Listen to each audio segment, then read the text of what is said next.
we all start from the bottom. And I know that you started as an entertainer at Flamingo Land Resort, which That's right. Yeah, that's which correct. is kind of like at the bottom end of the spectrum. And now your successful career in advocating, hosting, DJing, motivating people and being just a general family man. You've got your hands full there as well. So great on that. I just want to ask, your career is on the up and up.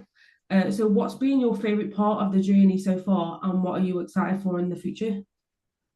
I think the most exciting part of my career so far is probably all the work that I'm doing currently, which is so relevant regarding neurodiversity, ADHD, autism, everything on the spectrum. I think all the things that I've done before and I'm still continuing to do now around entertainment and arts and culture, yes, they're important, and they're very sort of they look very glamorous and glitzy or whatever else to the outside eye. But the most fundamental and the most powerful work that I'm doing, most favorite thing that I'm doing at the moment is probably this work, You, Me and ADHD, the campaign that I started about 3 years ago.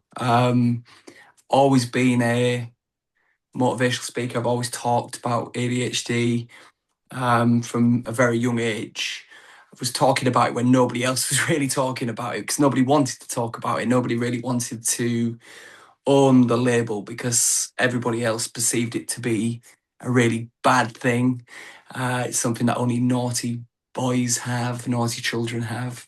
So not many people would actually talk about it back then in the early 2000s because you were scared of what people would say to you or would think of you or how they would judge you, especially leaving school and going into occupations, going into jobs.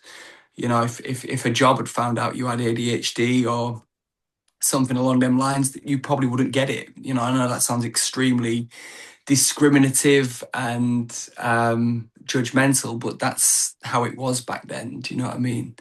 There wasn't all this sort of talk of neurodiversity, all these rights, legalizations and things. It was pretty much if you don't, one size fits all kind of teaching and stuff. But if you don't meet the criteria, then we won't entertain you. And that's exactly how it was. So that's why I kind of fell into performing arts because I've always been a bit of a performer since being very young and a very creative soul. You know, I've always had that way of expressing myself from being very small, vulnerable.